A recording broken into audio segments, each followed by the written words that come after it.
Last lecture अपन ने यहां finish किया था इस सवाल पे, याद है क्या सबको? लास्ट लेक्चर अपन ने यस यहां सर। फिनिश किया था, है ना? तो यस सर। इसमें क्वेश्चन के दो पार्ट थे, आपको ध्यान हो तो। एक पार्ट था जिसमें अपने से कहा गया था कि फोर्स बताइए किसी भी एक्सिस्टेंस पे, जो अपन ने यही सॉल्व कर लिया था, डन।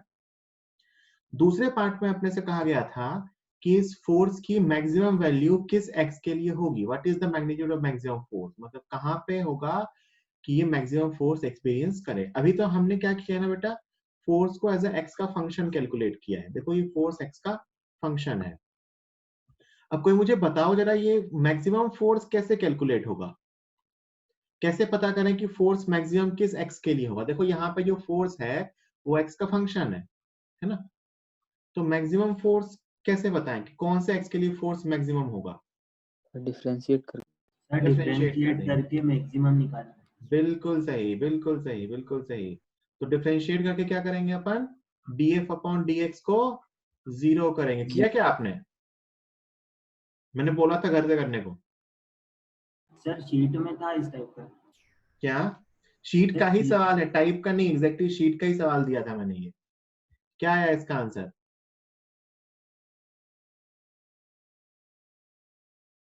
नहीं किया किसी ने? अब भी करो इसको, डिफरेंशिएट करो इसको, df अपॉन dx करके जीरो करो सब लोग। df अपॉन dx करके जीरो करो।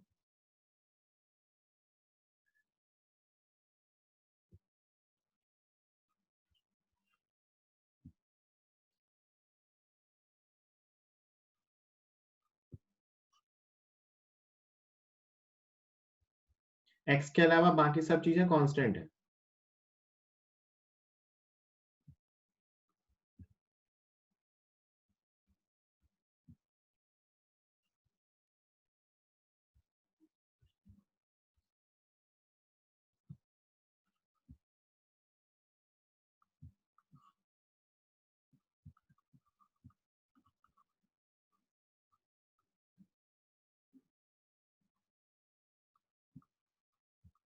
पूरा कैलकुलेट करने की जरूरत ही नहीं पड़ेगी, आप देखोगे बहुत इजीली हो जाएगा।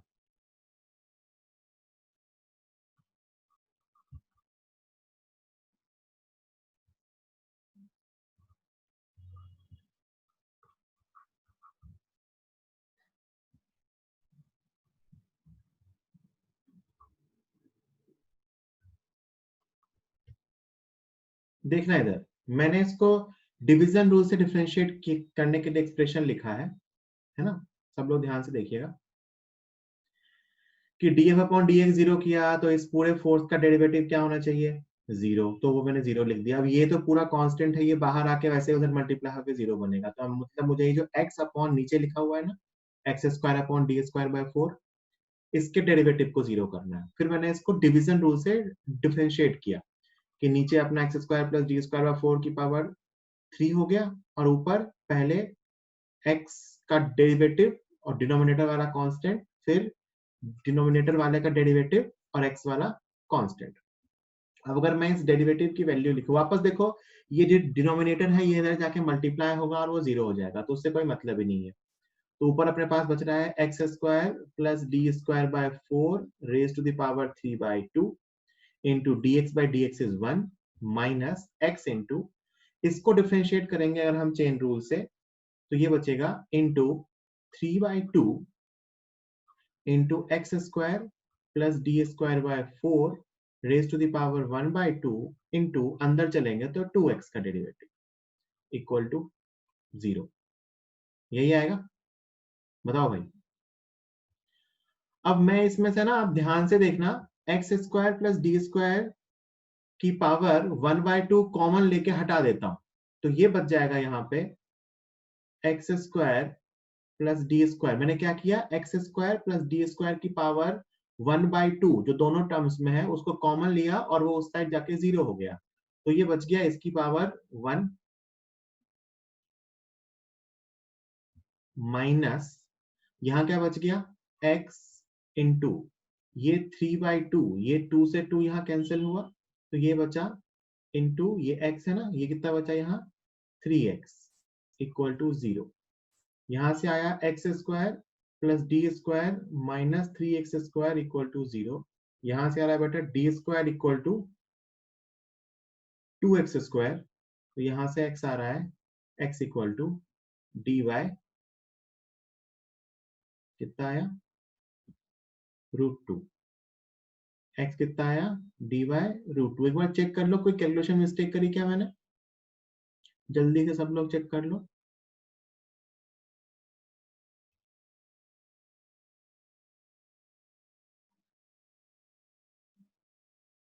x² प्लस d² 4 मैंने की पावर 1/2 कॉमन लिया, तो यहाँ बचा x² प्लस d² माइनस इधर बचा अपने पास x इंटू 3x, 2 से 2 कैंसिल हो गया था, ठीक है।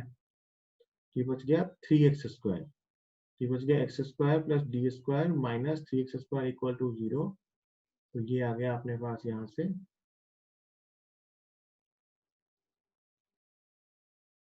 2x² इक्वल टू, ये गलत किया ना, ये d²/4 है, ये बचेगा ना, हाँ ये d²/4 है, ये d²/4 है, तो ये अपॉन 2√2 अब सही है, ठीक है। d/2√2। ये यहाँ क्या क्या समझ में आया आपको, मैंने इस दोनों टर्म्स में से क्या कॉमन ले लिया, x² प्लस ये टर्म मैंने कॉमन निकाल ली है, ऊपर लिखे दोनों टर्म्स में से मैंने ये टर्म कॉमन निकाल ली है ना।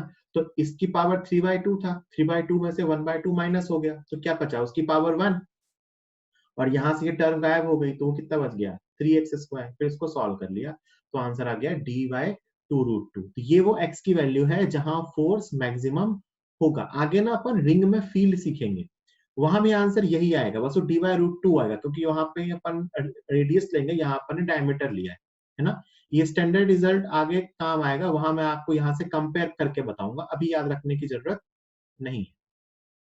फिर पूछा है कि ये मैक्सिमम फोर्स बताओ कितना होगा, तो क्या करेंगे बेटा, इस x की वैल्यू को उठा के यहाँ रख देंगे, ये जो फोर्स का फंक्शन लिखा ना अपन ने, इसमें x की वैल्यू रख देंगे, तो वहां से अपने को मैक्सिमम फोर्स मिल जाएगा। कोई दिक्कत किसी को, क्या किया मैंने, सिंपल df/dx को 0 कर दिया। दिखने में कॉम्प्लिकेटेड है नहीं, मैंने तो हर टर्म को उधर ले आके 0 ही कर दिया है, सिर्फ पूरी कहानी जो हुई है वो उस स्टेप में आके हुई है, ठीक है। जल्दी से इसको लिख लीजिए, जल्दी इसको लिख लीजिए, सब लोग ये क्वेश्चन करेंगे।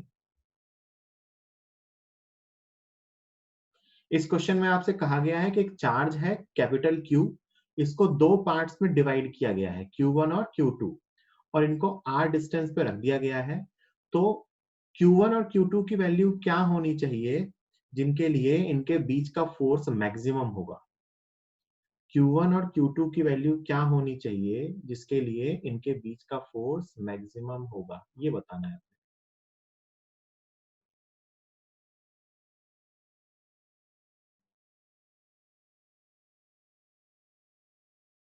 सामने ऑप्शंस भी लिखे हुए हैं,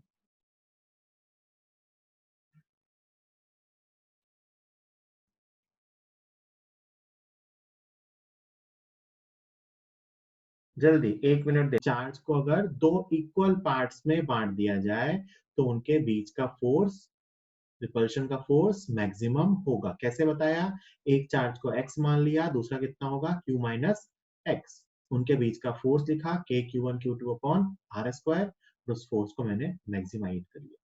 सेम क्वेश्चन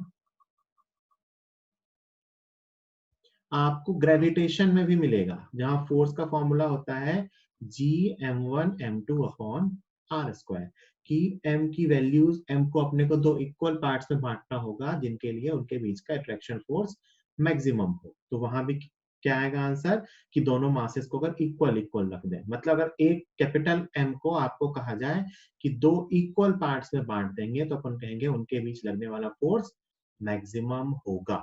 कोई दिक्कत किसी को, जल्दी बता दो। ज्यादातर लोगों का आंसर 4 आ गया था, सौम्या, कुणाल, उत्कर्ष, नेहिल, जल्दी से लिख लो, मैं 30 सेकेंड दे रहा हूँ ये लिखने के लिए, फिर अपन अगले क्वेश्चन करते हैं। अगला क्वेश्चन नहीं, एक क्वेश्चन से पहले मुझे आपको छोटी सी बात बतानी होगी। सब लोग एसएचएम जानते हैं? एसएचएम क्या होता है? एसएचएम तो कहते हैं कि अगर किसी इक्विलिब्रियम से किसी एक पार्टिकल को डिस्प्लेस करें और उस पर लगने वाला force F equal to minus k x की फॉर्म का हो जाए। अभी बस इतना जान लेते हैं, शायद आप जानते भी होंगे।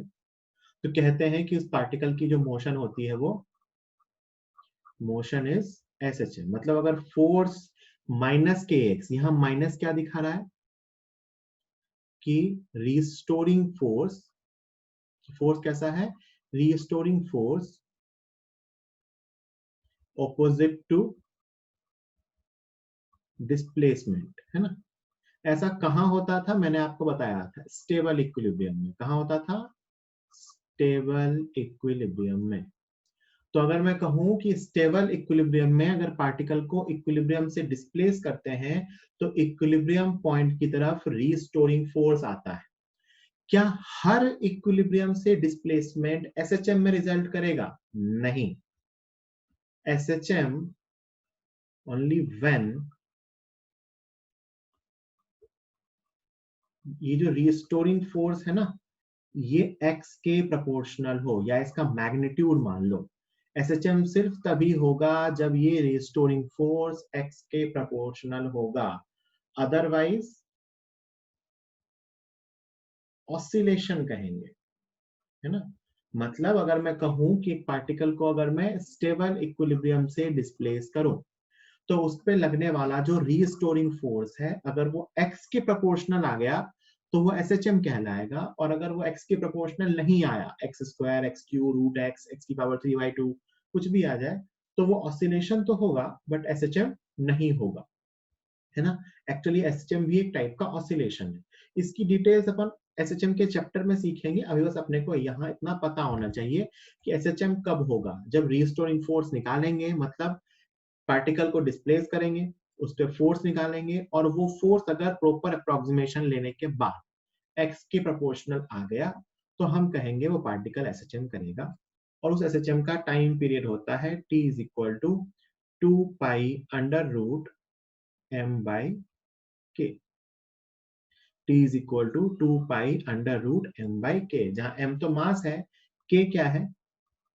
This is coefficient of x in the restoring force। ये जो आपने एसएचएम के लिए f इक्वल टू के एक्स लिखा है ना, तो इसमें x का जो कोफिशिएंट होगा वो क्या होता है? k। तो हम किसी भी पार्टिकल के लिए टाइम पीरियड निकाल सकते हैं। फ्रीक्वेंसी पूछिए तो फ्रीक्वेंसी 1/टाइम पीरियड होती है ना। ये बात सबको समझ में आ गई क्या कि एसएचएम के बेसिक सवाल में अपने को क्या करना होगा कि स्टेबल इक्विलिब्रियम से पार्टिकल को डिस्प्लेस करेंगे, फिर उस पर रीस्टोरिंग फोर्स निकालेंगे। रीस्टोरिंग फोर्स मतलब डिस्प्लेस करने के बाद उस पर नेट कितना फोर्स लग रहा हो है। अगर वो रीस्टोरिंग फोर्स x के प्रोपोर्शनल आ गया तो हम कहेंगे particle x is displacement. x क्या है? डिस्प्लेसमेंट। x के प्रोपोर्शनल आ गया तो हम कहेंगे पार्टिकल एसएचएम करेगा, और उसका टाइम पीरियड होगा 2 pi under root m by k. इस बात में किसी को कोई दिक्कत है तो बताओ। सुनेंगे। Two charges each of magnitude q are fixed at a distance 2a। ये Q है और ये Q है, दोनों फिक्स्ड चार्जेज हैं। कैसे हैं? फिक्स्ड चार्जेज हैं। कितनी डिस्टेंस पे हैं? 2a डिस्टेंस पे, है ना। A third charge Q of mass m is placed at the midpoint of the line joining them। इसके बिल्कुल बीचों बीच एक तीसरा चार्ज रखा गया है ना।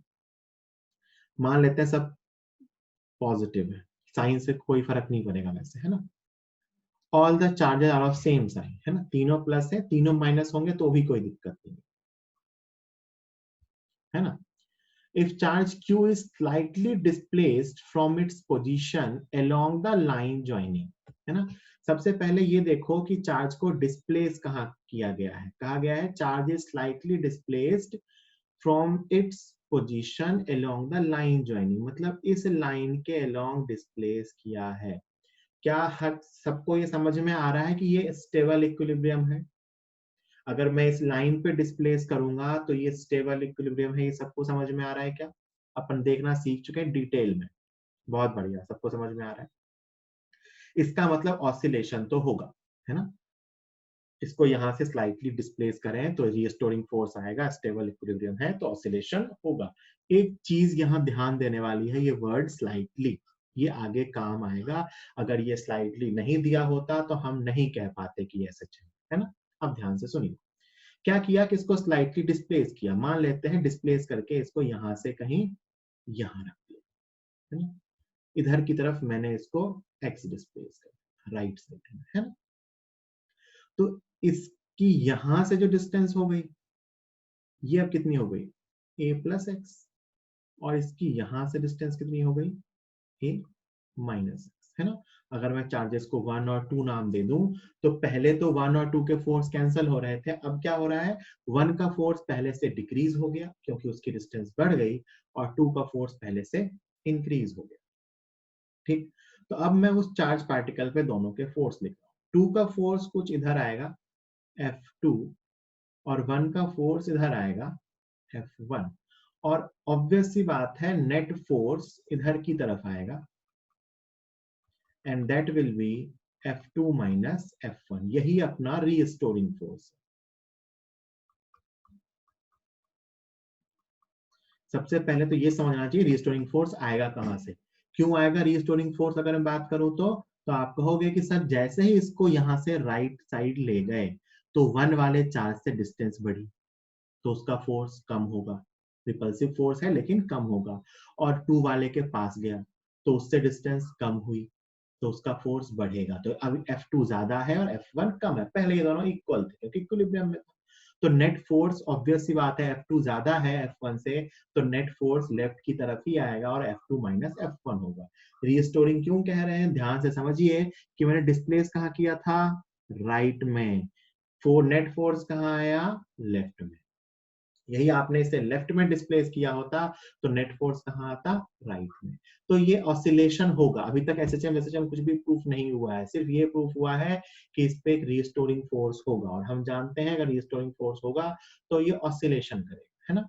एसएचएम कब होगा, जब ये रीस्टोरिंग फोर्स एक्स के प्रोपोर्शनल आ जाए। कब होगा, जब ये रीस्टोरिंग फोर्स एक्स के प्रोपोर्शनल आ जाए। तो अब मैं एक काम करता हूं, इसके लिए तो मुझे ये फोर्स कैलकुलेट करना पड़ेगा, तो मैं कैलकुलेट कर लेता हूँ। इज इक्वल टू F2 नया फोर्स है, नए फोर्स के लिए डिस्टेंस कितनी हो गई, a प्लस एक्स, तो अपन लिखेंगे k Q upon a plus x square, ये मैंने F2 लिखा है, minus F1 k Q upon, sorry उल्टा लिख दिया मैंने, ये a माइनस एक्स है ना।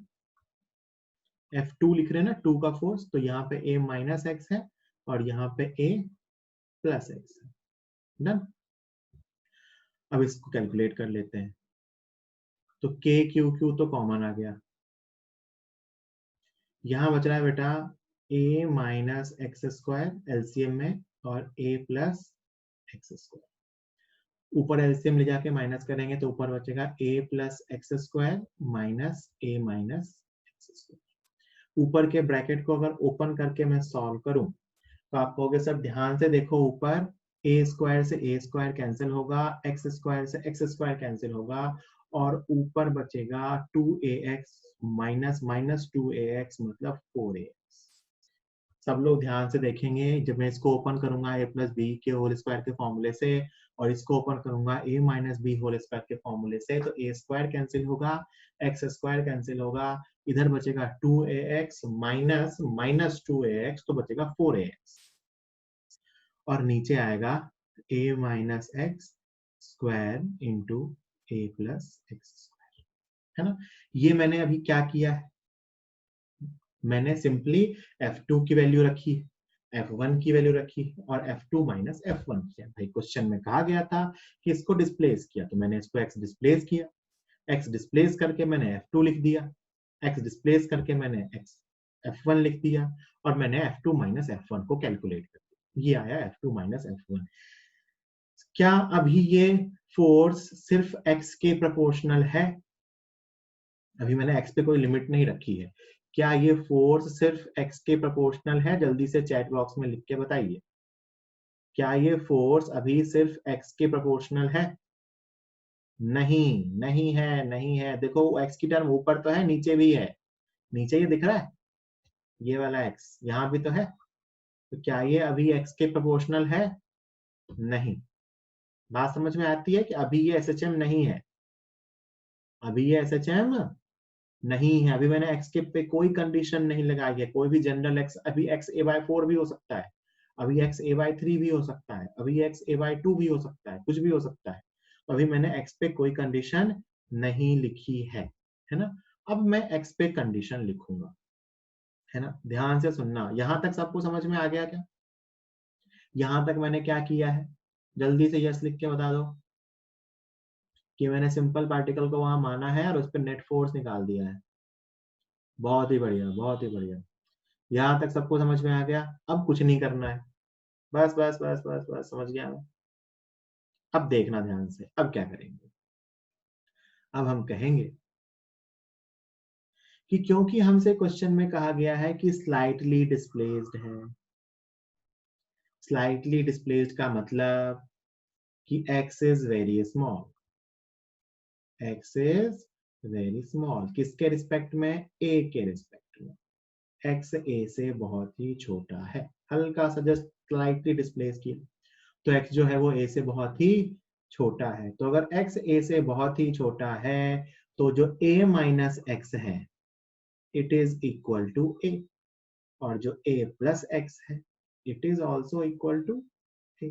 यहां नहीं कह सकते भाई, मैं आपको बोलूं कि मान लो a की वैल्यू 10 है, कितनी है? 10, और x की वैल्यू है 0.01, कितनी? मान लेते हैं a की वैल्यू 10 है और x की वैल्यू है 0.01। मैं कहूं 10 प्लस 0.01 ऑलमोस्ट 10, 10 माइनस 0.01 ऑलमोस्ट 10, लेकिन 10 इंटू 0.01 ऑलमोस्ट 10 नहीं होता है। इसीलिए ये अप्रोक्सीमेशन मल्टीप्लिकेशन में नहीं लगाएंगे, कहाँ लगाएंगे? एडिशन और सब्ट्रैक्शन में, जो मुझे नीचे डिनोमिनेटर वाली दोनों टर्म्स में दिख रहा है। तो ये सॉल्व होके क्या बनेगा, इसको मैं लिखूं तो it is equal to 4k और क्या था? ax अपॉन नीचे एक a स्क्वायर और a square, a raise to the power 4, ये बचा। ये सिर्फ तब आए, कब आएगा? If x is much less than a, तो वो पिछली वाली एक्सप्रेशन इसमें सॉर्ट आउट हो गई और ये बच गया बेटा 4k x upon aq। This is net force. अब आपको ध्यान से देखेगा कि ये फोर्स अब किसके प्रोपोर्शनल है? x के, क्योंकि ये पूरी की पूरी टर्म कांस्टेंट है। दिखा क्या? Now this force is proportional to x, इसीलिए ये क्या है? SHM। क्या है? SHM। देखो 4 constant, k constant, q constant, q constant, a constant. इसको आप ऐसे भी लिख सकते हो 4 into 1 upon 4 pi epsilon naught q upon a cube। 4 से 4 कैंसिल हो जाएगा और ये बचेगा, x साथ में लिखा हुआ है q x अपॉन, ये तो अब कुछ भी नहीं, k को मैंने लिखा है 1/4 पाई एप्सिलॉन नॉट, है ना, पाई एप्सिलॉन नॉट a क्यूब। ये x का कोफिशिएंट आया, तो बस फॉर्मूले में रख दो। टाइम पीरियड का फॉर्मूला आपने सीखा था 2 pi under root m upon, नीचे क्या लिखते थे? Coefficient of x। Coefficient of x क्या है? q, वो टर्म ऊपर जाएगी, pi epsilon naught a cube. This is the time period, 2 pi under root m pi epsilon naught a cube into q. Answer और कैलकुलेशन पे मत जाओ, basic theme समझो। मैं एक बार वापस समझा रहा हूं, यहां तक तो अपन समझ चुके थे पहले ही, है ना। इसके नीचे सिर्फ अपने को इतना समझना है बेटा कि मैंने अब क्या किया, अप्रोक्सीमेशन यूज किया। क्यों यूज किया? क्योंकि कहा गया है कि स्लाइटली डिस्प्लेस्ड है। तो अगर स्लाइटली डिस्प्लेस्ड है तो मैं a माइनस एक्स को a लिख सकता हूं और a प्लस एक्स को भी a लिख सकता हूं, है ना। और फिर मैंने क्या किया कि इस एक्सप्रेशन को नीचे इस फॉर्म में लिख लिया। ठीक है, this is the form of this expression. कब लिख सकते हैं? x लेस देन a है। और फिर मैंने कहा कि अब ये जो है ये SHM की फॉर्म बन गई, क्योंकि मैं इसमें देख सकता हूं कि ये पूरी टर्म कांस्टेंट है और फोर्स जो है वो x के डायरेक्टली प्रोपोर्शनल है। So it is SHM। और SHM में हम जानते हैं कि जो x का कोफिशिएंट होता है वही 2 पाई अंडर रूट m/k के फॉर्मूले में आता है। तो मैंने x का कोफिशिएंट निकाला। फिर क्या है ना, बुक्स में दिया होता है इस k को कई बार k लिखते हैं, पर ज्यादातर टाइम इस k को 1/4 पाई एप्सिलॉन नॉट में ब्रेक कर, उसको ब्रेक करके अपन ने इसको सिंप्लीफाई कर लिया। कोई डाउट किसी को है तो जल्दी बता दो, अदरवाइज लिखो का फोर्स क्या होगा। क्या कहा गया है इस सवाल में? एक पॉइंट चार्ज है q, उससे d डिस्टेंस पे एक रॉड है जिसपे टोटल चार्ज कैपिटल Q है, रॉड की लेंथ L है, और चार्ज से रॉड का नियरेस्ट पॉइंट D डिस्टेंस पे है। तो हमसे कहा गया है कि इन दोनों के बीच क्या फोर्स क्या होगा, है ना। इस पे चार्ज Q है, इस पे चार्ज कैपिटल Q है। मैं ऑप्शंस लिख रहा हूं, आप बताना क्या होगा आंसर।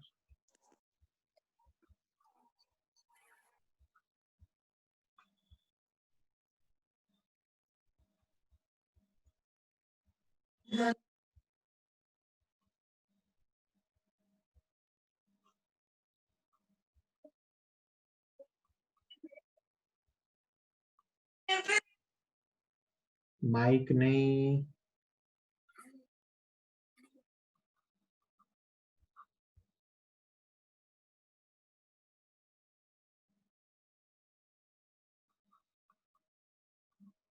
हाँ भाई ये 4 ऑप्शन लिखे हुए हैं, बताओ क्या आएगा आंसर।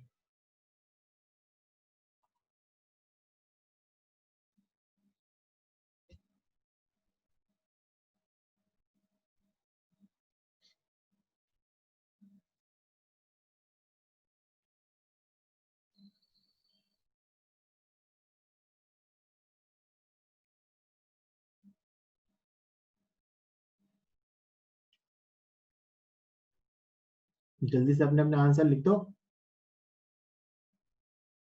अरे ये तो सिंपल है ना, है ना, लिख दो अपने अपने आंसर। सी कैसे लिख रहे हो, मतलब मुझे तो ये डी। अच्छा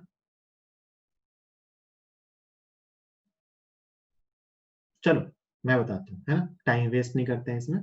जिसको पता है उनको अच्छी बात है, जिनको नहीं पता है मैं सॉल्व करके बता देता हूँ, है ना, इसमें टाइम वेस्ट नहीं करते। इसका आंसर डी है ना। सबसे ज्यादा गलती अभी तो पता नहीं आपने कैसे नहीं की, आपने उतना सोचा ही नहीं, बट सबसे ज्यादा लोग जो गलत आंसर देते हैं इस क्वेश्चन का वो ये बी वाला। वो क्या करते हैं ना कि इस रॉड के पूरे चार्ज को यहाँ इसके सेंटर पे मान लेते हैं और फिर कहते हैं कि ये डिस्टेंस जो यहाँ से यहाँ तक है वो d+L/2 है। ये गलत है ना। सबसे पहले तो सीधा कूलम्ब लॉ क्यों नहीं लगा सकते, क्योंकि कूलम्ब लॉ किसके लिए सही था? कूलम्ब्स लॉ किसके लिए सही था? 2 पॉइंट चार्जेस के लिए। किसके लिए सही था? 2 पॉइंट चार्जेस के लिए। इसीलिए यहाँ कूलम्ब्स लॉ सीधा नहीं लगा सकते, है ना। तो यहाँ रॉड और चार्ज के बीच का फोर्स डायरेक्टली कूलम्ब लॉ से नहीं बताया जा सकता, हमें इस फोर्स को इंटीग्रेट करके लाना होगा, है ना। तो देखो ध्यान से इसको कैसे सॉल्व करते हैं मैं बता रहा हूँ। यहीं से अपना अगला टॉपिक भी सॉर्ट ऑफ स्टार्ट हो जाएगा, जिसमें मैं आपको डिफरेंट टाइप की चार्ज डेंसिटीज बताऊंगा इंटीग्रेट करना। ठीक है, ध्यान से देखिए इसका सॉल्यूशन।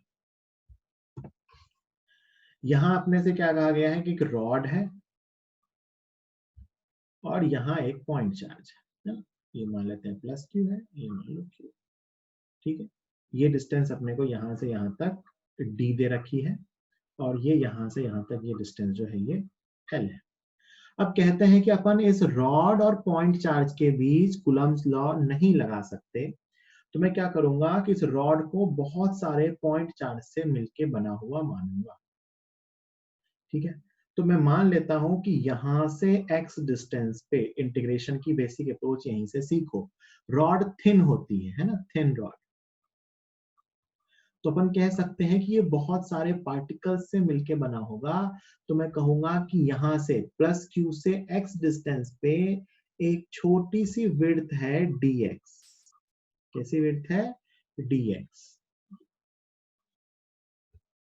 जिसपे एक छोटा सा चार्ज है dq। क्या है? dq। dq क्या है? dx की पतली सी विड्थ पे पतला सा charge, and this will behave as point charge. This element will behave as point charge। ये एलिमेंट पॉइंट चार्ज की तरह बिहेव करेगा, क्योंकि dx आप इंटीग्रेशन की बेसिक अप्रोच जानते हो, बहुत ही छोटा एलिमेंट होता है। तो this element will behave as a point charge. इस एलिमेंट की विड्थ कितनी है? dx। अब क्योंकि ये यूनिफॉर्म रॉड है, तो मैं dq को लिख सकता हूं, dq क्या है? dx लेंथ पे चार्ज। dq क्या है? dx लेंथ पे चार्ज। तो अगर ये यूनिफॉर्म दे रखा है हमें, तो मैं इसे लिखूंगा charge per unit length into dx। क्या लिखूंगा?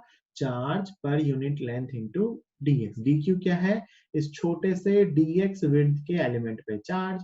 तो आप कहोगे सर l लेंथ पे चार्ज q है, तो dx लेंथ पे चार्ज क्या होगा? q by l into dx। ये dq आ गया। अब ये एक पॉइंट चार्ज है।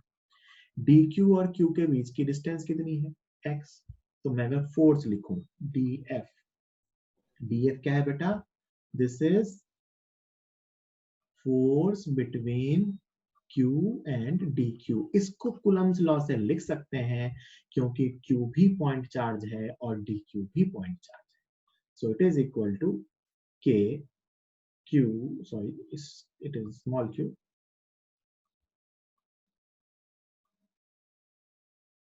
k q into d q upon q और डी क्यू के बीच की डिस्टेंस डायग्राम में दिख रहा है एक्स स्क्वायर, है ना। तो आप क्या काम करो, यहाँ डी क्यू लिख दो।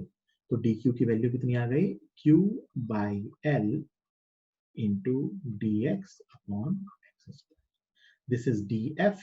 अगर आपको f निकालना है तो आपको इस df को इंटीग्रेट करना पड़ेगा।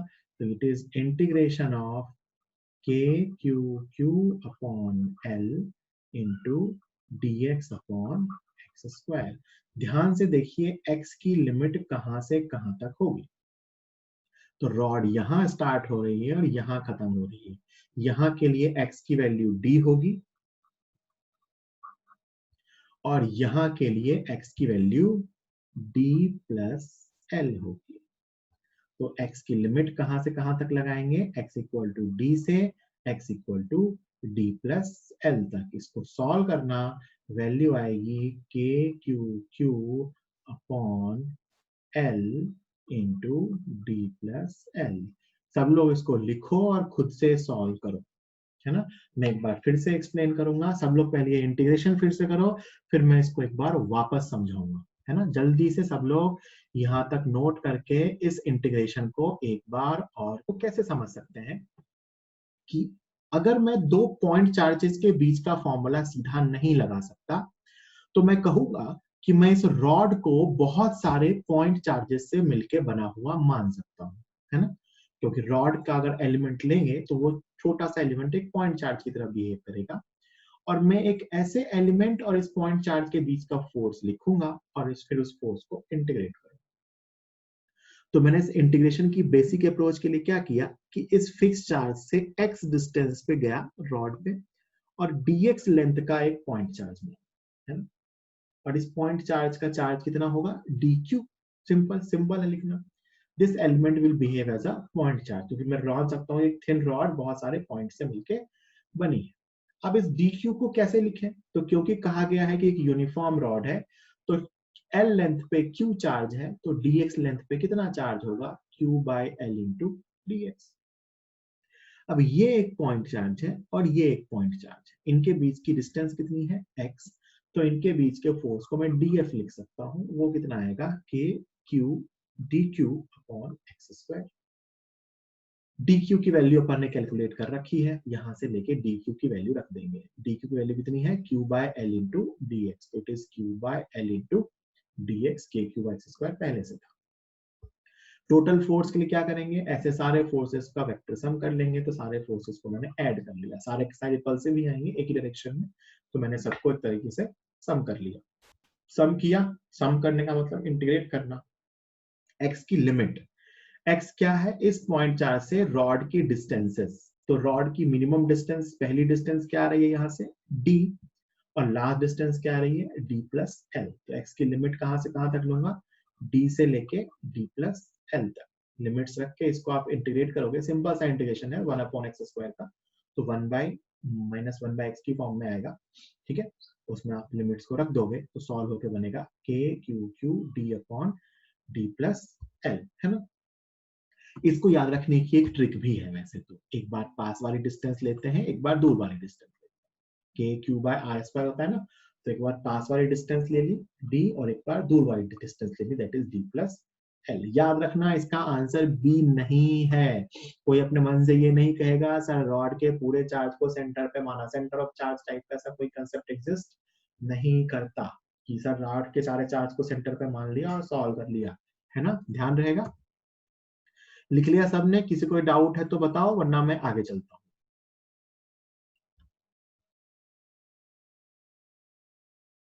अगर यहां तक सब ठीक है तो ओके लिख दो जल्दी से।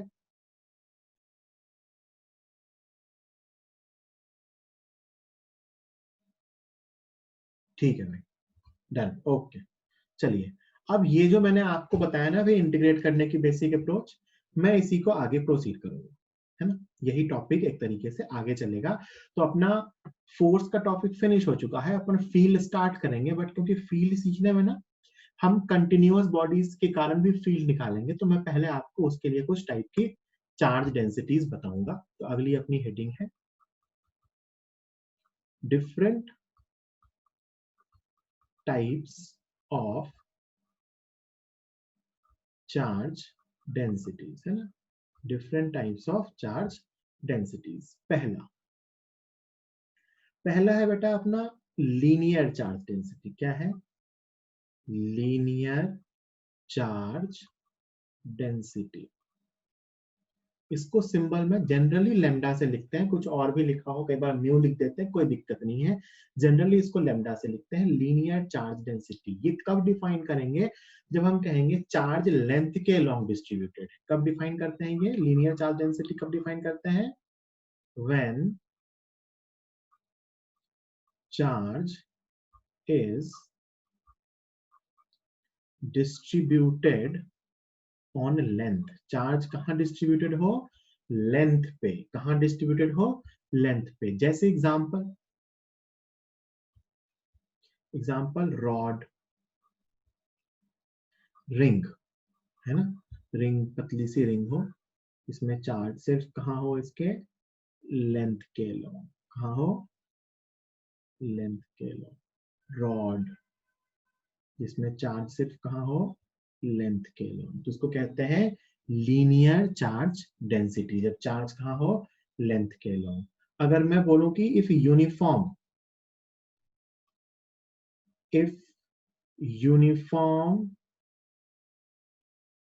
चार्ज डेंसिटी, अगर मैं कहूं चार्ज डेंसिटी यूनिफॉर्म है, यूनिफॉर्म मतलब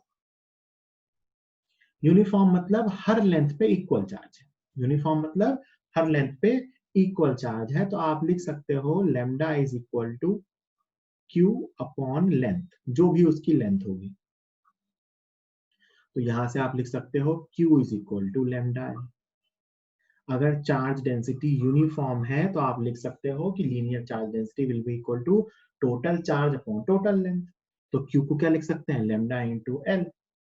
और यही charge density if lambda is non uniform, मतलब लेमडा हर जगह कांस्टेंट नहीं है, कहीं चार्ज कम है, कहीं चार्ज ज्यादा है। लेमडा कांस्टेंट नहीं है तो आप क्यू की जगह क्या लिखोगे, d q is equal to lambda d l. Q equal to d l की जगह क्या लिखेंगे, d q is equal to lambda d l, और इसको इंटीग्रेट करेंगे तो टोटल चार्ज। कैसे करेंगे मैं बताऊंगा, मैं बस आपको भी ये समझा रहा हूं कि लीनियर चार्ज डेंसिटी क्या होती है। तो कहेंगे कि जब चार्ज लेंथ के लॉन्ग डिस्ट्रीब्यूटेड हो तो कहते हैं कि वो लीनियर चार्ज डेंसिटी कहलाती है। ऑब्वियस सी बात है, इसका फॉर्मूला होगा total charge upon total length. अगर चार्ज डेंसिटी यूनिफॉर्म है तो आप कहोगे लेमडा को सिंपली क्या लिख सकते हैं, Q बाई एल।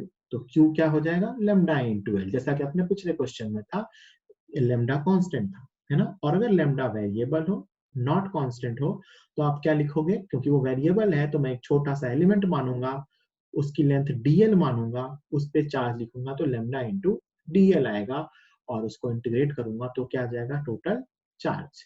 ये कंसेप्ट आप 12th में सीख चुके होंगे मैथ्स के अंदर, एलिमेंट मानना और उसे इंटीग्रेट करना, ठीक है।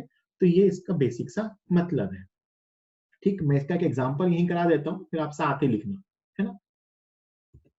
देखो, जैसे कांस्टेंट का तो कोई मतलब नहीं है, मान लो आपके सामने एक रॉड दी गई है। ये जो अप्रोच बता रहा हूँ ये बहुत जगहों पे काम आती है फिजिक्स में, इसलिए ध्यान से सीख लो। ये x इक्वल टू 0 है और ये x इक्वल टू एल है, ये रॉड है ना। इस पे आपको लेमडा का फंक्शन दिया है, लेमडा इज इक्वल टू, आपको दे रखा है बेटा lambda naught x upon L, है ना। क्या दे रखा है, lambda naught x upon L, जहां लेमडा नॉट एक कांस्टेंट है।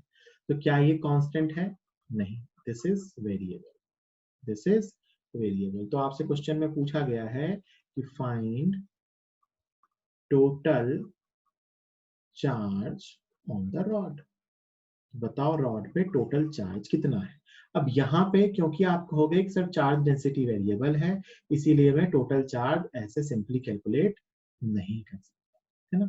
तो वापस वही अप्रोच जो भी अपन ने सीखी कि ये रॉड है, तो वापस इस पे यहाँ एक एंड से x डिस्टेंस पे जाएंगे और एक dx का एलिमेंट मानेंगे, है ना। ये क्या है, dx का एलिमेंट, इसका चार्ज लिखेंगे, उसका चार्ज है dq।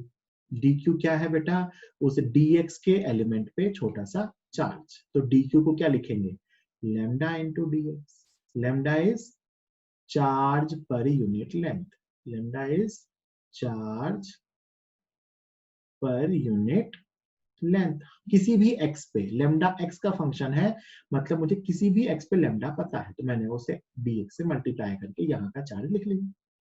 लेमडा की वैल्यू पता है, रख दो, lambda naught x upon L into dx, ये रहा dq, इंटीग्रेट कर लो, ये 0 से q, और x की लिमिट, x यहां से स्टार्ट हुआ है और यहां तक खत्म हुआ है, तो 0 से l, कितना आ गया, lambda naught upon L integration x dx, कहां से कहां तक, 0 से l तक। x को इंटीग्रेट करेंगे, x स्क्वायर बाय 2 आएगा, so it will be lambda by l, limits रख दोगे, l square by 2, so the total charge is q is equal to lambda naught l by 2, this is the total charge on the rod।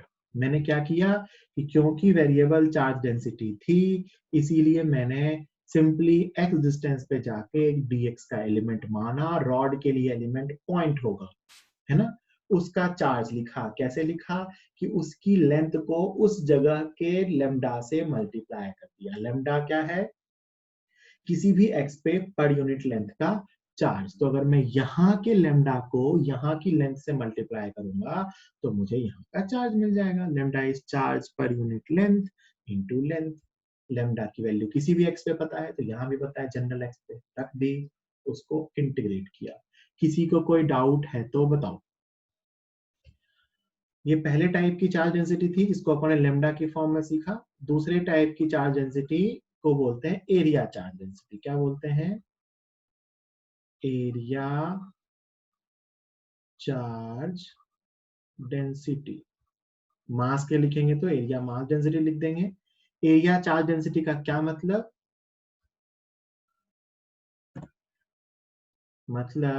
when charge is spread over the area, when charge is spread over the area, है ना। Symbol में इसको ऐसे sigma से लिखते हैं। इसके example, disc, क्या है इसका एग्जांपल, डिस्क, प्लेट, प्लेट के ऊपर charge, hollow sphere, hollow sphere में चार्ज कहाँ होगा भाई, उसके सरफेस पे। तो ये इसके एग्जांपल हैं, डिस्क में, प्लेट पे, हॉलो स्फीयर में, शीट पे, है ना, कई बार प्लेट या शीट एक ही बात कही जाती है, शीट पे। तो इन सब में क्या होता है, सिग्मा एरिया चार्ज डेंसिटी। अगर मैं कहूं कि इफ सिग्मा इज यूनिफॉर्म, अगर सिग्मा यूनिफॉर्म है, यूनिफॉर्म मतलब हर जगह सिग्मा सेम है, तो आप क्या लिखोगे, तो आप लिखोगे बेटा Q total charge equal to sigma into area. क्या लिखोगे, total charge equal to charge density into area. Sigma क्या है, चार्ज अपॉन एरिया, तो टोटल चार्ज को क्या लिखोगे, सिग्मा इंटू एरिया, अगर हर जगह सिग्मा सेम है तो। और अगर कहोगे कि if sigma is non uniform, non uniform है तो ऑब्वियस सी बात है कि आपको सिग्मा का फंक्शन दिया, तो आप क्या लिख सकते हो कि Q is equal to integration dq, and integration dq is integration sigma into dA, integration sigma into dA। ठीक है, एक मिनट,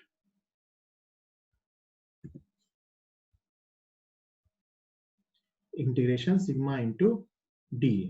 ठीक है, तो अगर कांस्टेंट है तब तो कोई दिक्कत ही नहीं है, और अगर वेरिएबल है तो क्या करेंगे कि उसको dA के साथ मल्टीप्लाई करके अपन इंटीग्रेट कर लेंगे। तो अगर कांस्टेंट है तो सिग्मा इंटू ए, वेरिएबल है तो सिग्मा इंटू dA। मैं इसका एक क्वेश्चन आपको दे रहा हूं जो आप होमवर्क में करोगे, है ना, खुद से। ये एक डिस्क है ना, जिसकी रेडियस r है, इस पे डिस्क है ना, डिस्क, इसके लिए सिग्मा का फंक्शन दे रखा है, sigma is equal to sigma naught small r upon capital R। Sigma naught is constant, sigma naught क्या है, कांस्टेंट है, and R is radial distance on the disc, R is radial distance on the disc, मतलब disc के centre से distance जो है वो small r है, मतलब स्मॉल r की वैल्यू यहाँ 0 होगी और यहाँ कैपिटल R होगी। ये आपको सिग्मा का वेरिएबल फंक्शन दे रखा है। तो आपसे पूछा है कि find total charge on the disc, disc पे टोटल चार्ज बताइए। तो इसमें आपको वापस एलिमेंट मान के इंटीग्रेट करना है। आप सबने 12th में बेसिक इंटीग्रेशन सीखे हैं, तो उसके बेसिस पे आपको इस क्वेश्चन को खुद से अटेम्प्ट करना है। एलिमेंट मानना मैंने एक बार बेसिकली सिखाया भी है, फिर मैं नेक्स्ट लेक्चर में इसको